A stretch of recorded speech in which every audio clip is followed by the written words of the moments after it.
married a husband with a daughter. However, Marcus and I had a disagreement over the educational policy. My relationship with my daughter has soured too.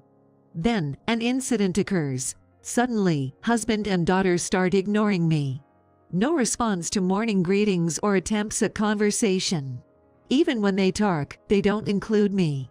Despite my efforts to break the ice, nothing works. Feeling lost, I overhear a terrible conversation between husband and daughter. What's this? Is that how they really feel about me? Being ignored forever is unbearable. I've decided to leave home. Later, something unbelievable happens with husband and daughter. My name is Mary, 30 years old. I work as a company employee at an IT firm. I'm in my second year of marriage with Marcus, who is 9 years older. We met through a friend and started dating. I was drawn to Marcus's gentlemanly and compassionate nature. My daughter Anna is 14. The three of us live together in a condo. As you can tell from Anna's age, she's not my biological daughter, she's Marcus's daughter. He's divorced, and Anna is from his previous marriage. Marcus and his ex-wife divorced when Anna was young. The reason for their divorce was said to be due to their busy work schedules. His ex-wife gave up custody of Anna and disappeared somewhere. Since then, Marcus has been raising Anna on his own. Before we got married, Marcus told me he was divorced and had a child. I hesitated to date him because of this, but decided to meet Anna anyway. Anna seemed like a modern girl, dressed in fashionable clothes, and was adorable. Nice to meet you. I'm Anna. Thank you for always taking care of Dad. Nice to meet you. I'm Mary. Likewise, I'm grateful to Marcus. Oh my gosh. Don't be so nervous. I wanted to chat with you too. Anna cheerfully greeted me, sensing my nervousness. Anna doesn't seem opposed to Marcus and me dating. In fact, she seems somewhat happy.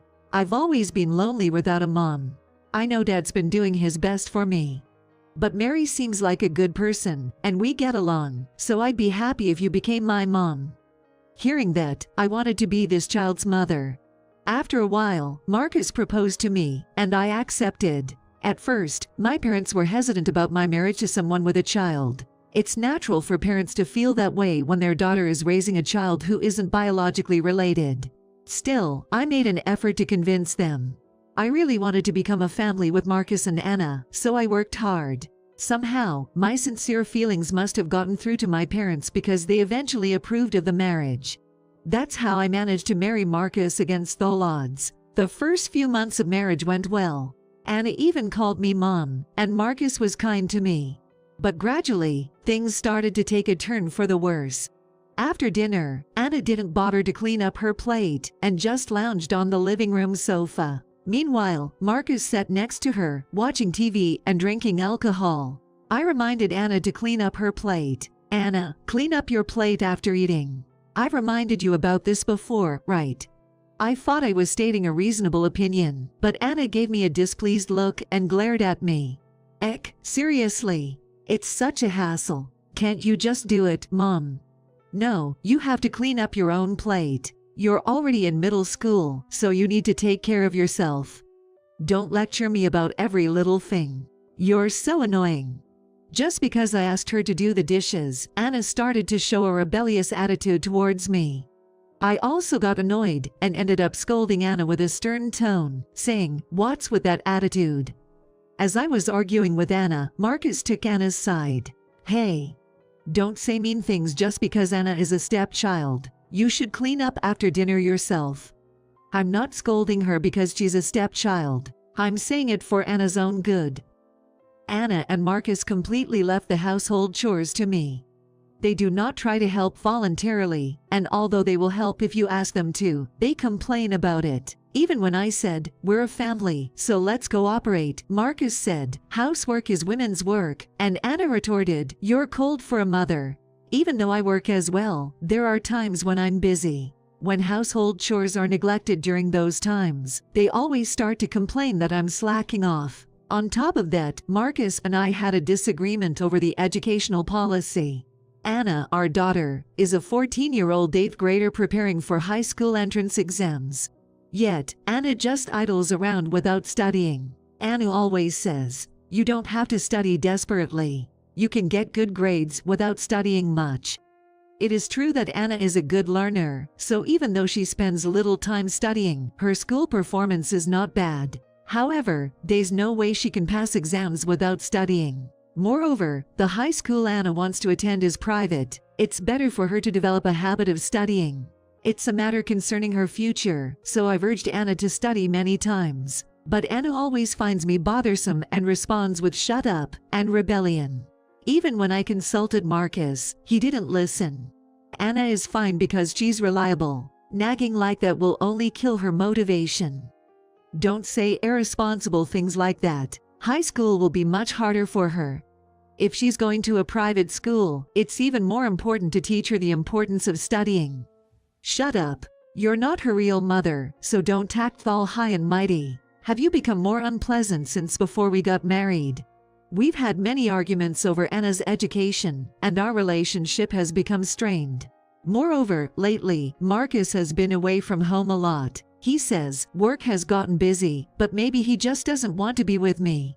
My relationship with Anna has also become very tense. Her rebellious attitude makes me feel depressed. The idea of divorce crosses my mind, but I can't seem to make up my mind. After persuading my parents to get married, I was afraid they would be dismayed if we divorced after only 2 years. Amidst such concerns, an incident occurred. One morning, when I greeted Anna, something strange happened. "Anna, good morning. Breakfast is ready, so go ahead and eat." Anna didn't respond to my words and headed to the kitchen. I tilted my head at Anna's behavior. Did my daughter just not notice my greeting? I thought so, but it seemed different. No matter how much I tried to talk to her afterwards, Anna continued to ignore me. Even when I said "have a good day" as she went to school or "welcome back" when she returned home, she ignored everything. She completely treated me as if I didn't exist. Confused, I consulted Marcus, who had just returned home from work. "Hey Marcus, there's something I want to talk to you about regarding Anna." Huh. Marcus, wait a minute. Why aren't you answering me? To my surprise, my husband, too, ignored me as I desperately tried to talk to him. Even after finishing dinner, Marcus and Anna remained silent, not saying a word, and quickly retreated to their rooms. Since then, I had been ignored by both my husband and daughter. No matter how much I tried to talk to them, neither of them responded. Even if I tried to talk to Marcus and Anna during their conversation, they would only ignore me. I took the initiative to do the household chores and tried to get their attention by making their favorite dishes, but nothing worked. Doing the housework alone while working gradually wore me down. On weekends, Marcus and Anna started going out to eat together more often, leaving me behind.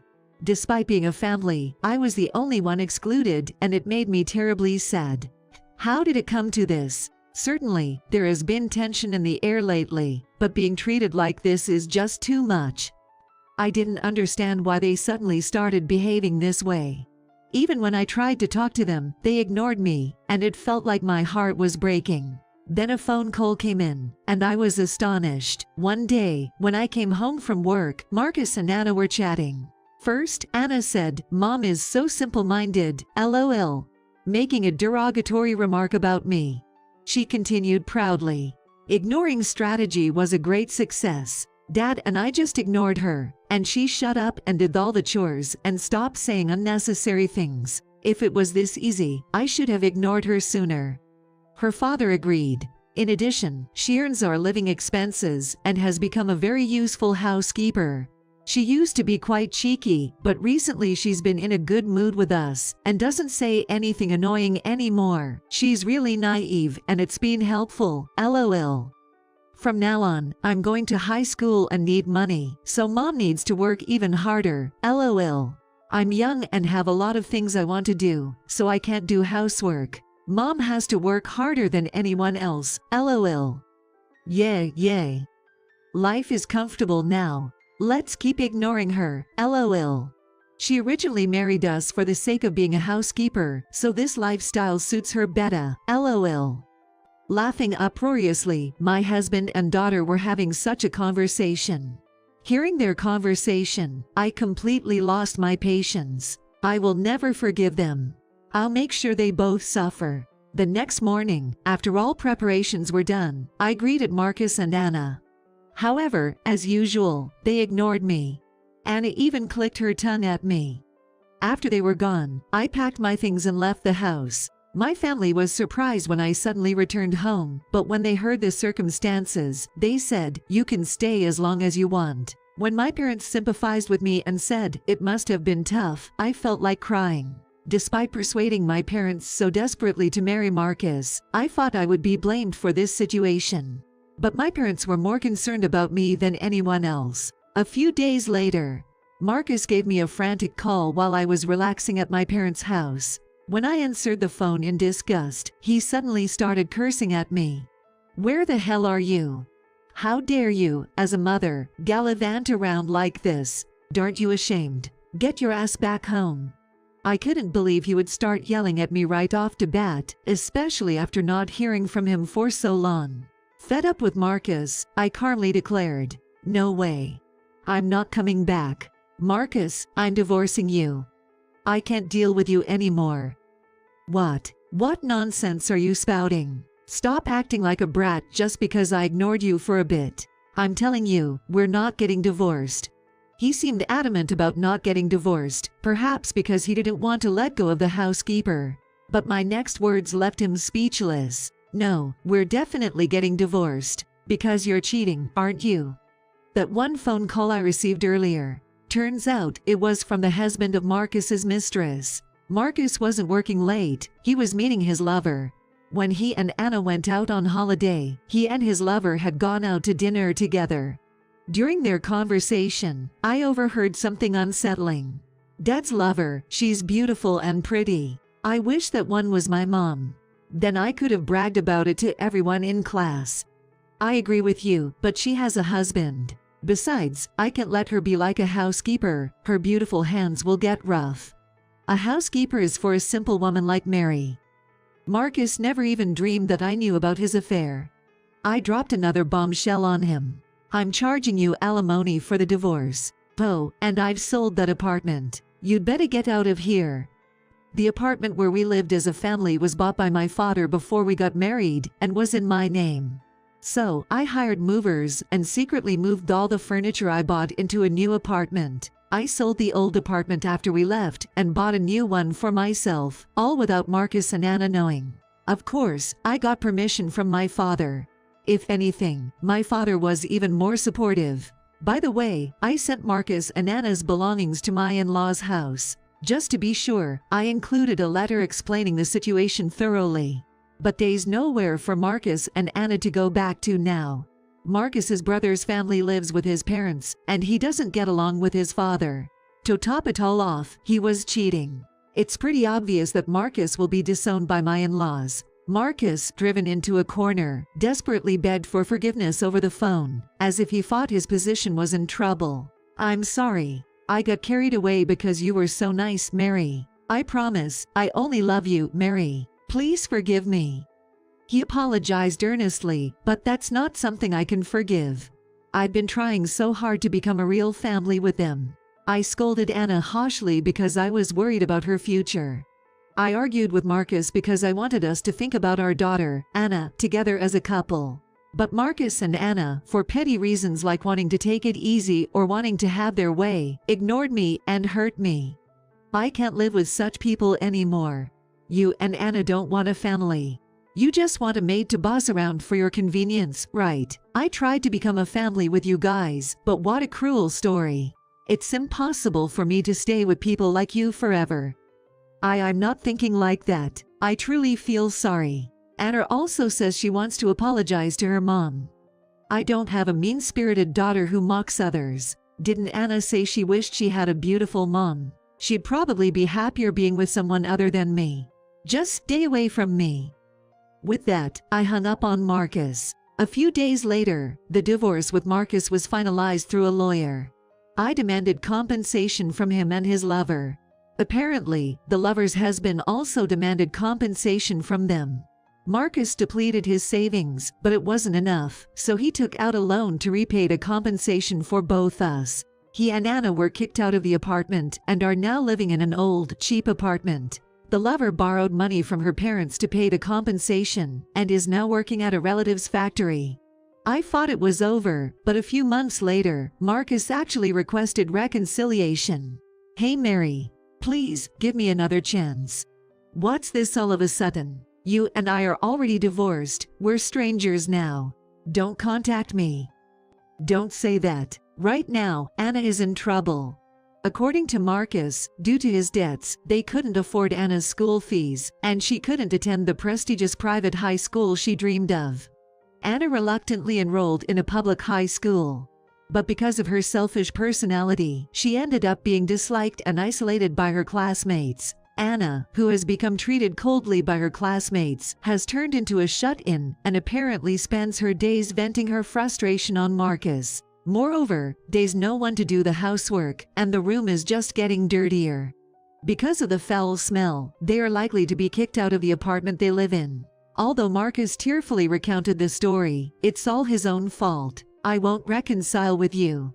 Don't ever contact me again." I firmly rejected reconciliation and blocked Marcus's number. Now, I'm living peacefully at my parents' house and focusing on my work.